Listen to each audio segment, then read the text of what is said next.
Part 1. The Silent Ache of Emptiness. There comes a moment in almost every human life, a quiet, heavy moment, when the noise fades and the heart whispers, "Is this all there is?" We live surrounded by abundance. Screens glow brighter than the stars. Our homes are filled, yet our hearts remain hollow. We scroll through endless worlds, chasing moments that vanish like smoke. We earn, we consume, we upgrade, we pretend. But deep down, something within us aches, not from hunger, not from poverty, but from emptiness. It's the kind of emptiness that success cannot fill, the kind that comfort cannot silence, and entertainment cannot distract for long. Because it's not the body that's starving, it's the soul. Every human being feels it, though we name it differently. Some call it anxiety, some call it burnout, some simply call it the void. But the truth is deeper. It is the soul's rebellion, a gentle protest against a life disconnected from meaning. We were not created for endless distraction. We were not designed to live only for the next purchase, the next thrill, the next applause. The soul was created to remember, to connect, to worship. And when it's deprived of its purpose, it begins to wither quietly inside us.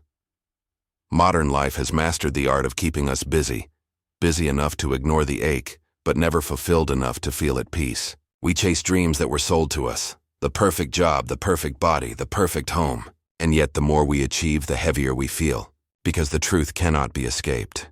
A human being can fill their hands with the world, but never their heart. The Quran reminds us of this reality.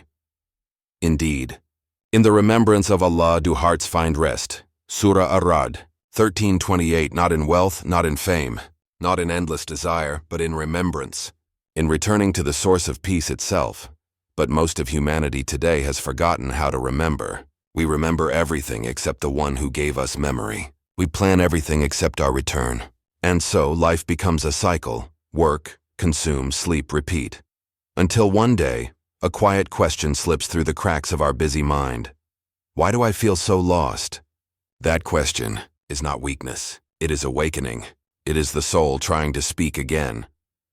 When a human being begins to question the meaning of life, it's not depression. It's the birth of clarity. Because meaning cannot be built from things that decay. It must be rooted in something eternal. And deep down, every soul knows this. The Quran tells us that before we were born, our souls stood before the Creator and He asked, "Am I not your Lord?"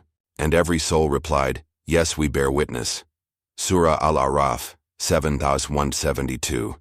That ancient memory still lives within us, a whisper of divine recognition. And whenever life feels empty, it's that memory calling us back. The heart remembers what the mind has forgotten. Some people try to silence that voice with noise. Some drown it in pleasures. Some bury it under achievements. But the voice never dies. It simply waits for a quiet night, for a heartbreak, for a moment when the illusions finally crack. And when that moment comes, when all that once glittered begins to fade, a strange stillness fills the soul. A realization that we've been looking for meaning in all the wrong places. The world promised happiness if we followed its formulas, but the world never kept its promise. Because the world was never meant to give what only the Creator can give. And so, the soul begins to reject the emptiness, to reject the lie that peace can be purchased, or that purpose can be built without truth.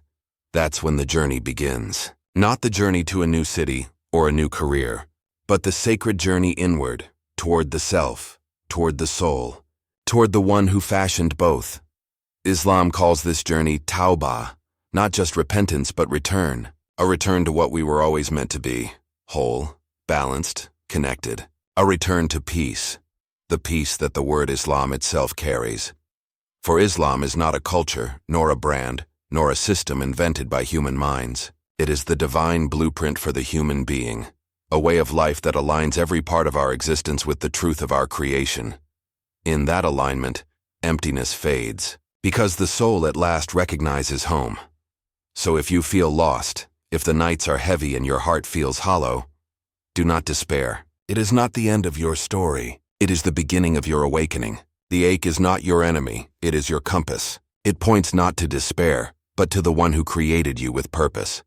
For when the human soul rejects emptiness, it is really calling for meaning, for truth, for Allah. And that call is the most beautiful sound in the universe. Part 2. The Soul's Cry for Balance. The soul speaks, not in words but in feelings.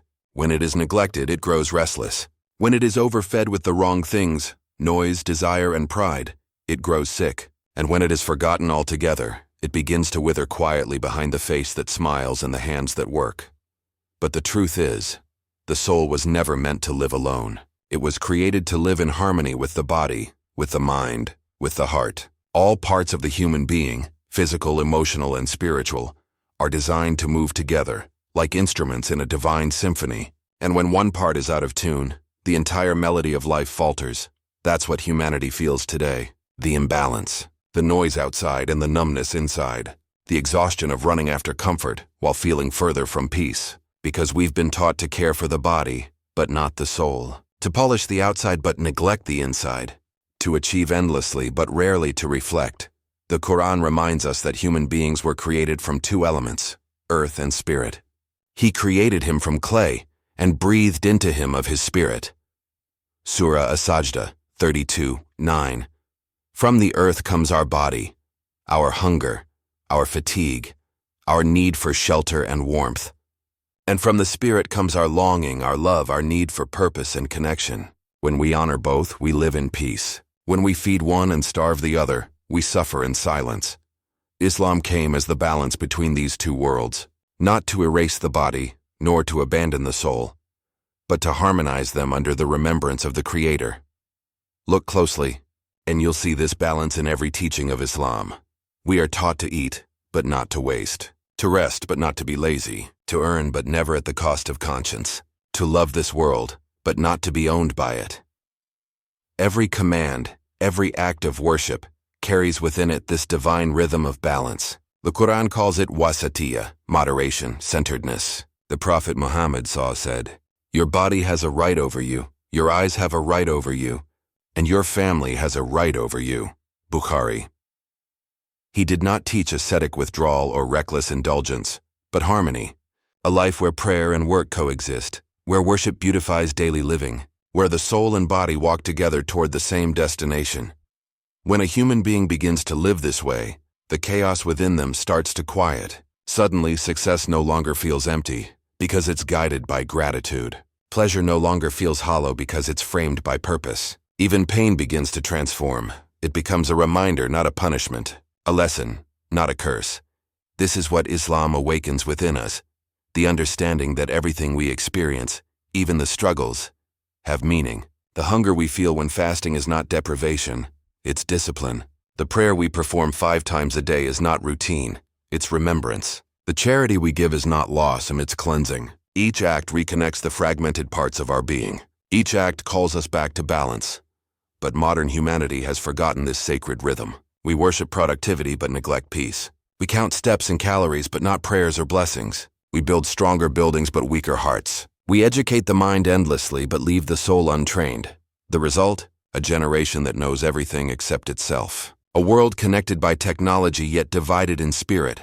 And still, the soul cries for balance. It cries through our anxiety, through our restlessness, through that quiet longing that never fades, the desire to feel whole again. The Prophet Muhammad once said, "There is a piece of flesh in the body. If it is sound, the whole body is sound. And if it is corrupt, the whole body is corrupt. Truly, it is the heart." Bukhari and Muslim. This is where the balance begins, in the heart. When the heart remembers its Lord, everything else falls into place. When it forgets, even the most beautiful life feels incomplete. The harmony of Islam is not just in rituals, it is in the way it aligns our entire existence with purpose. Even the simplest actions become sacred when done with intention.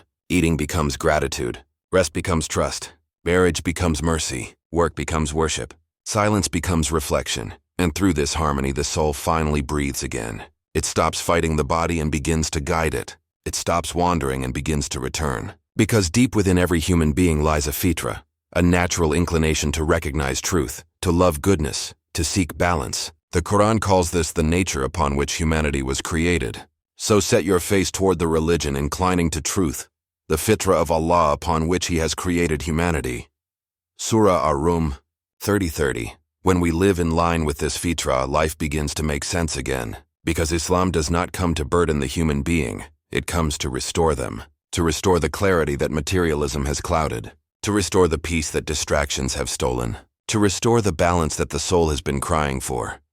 So if you feel torn between worlds and between faith and reason, between desire and conscience, between body and spirit, know that you are not broken. You are simply being called back to your natural state, and that call is mercy.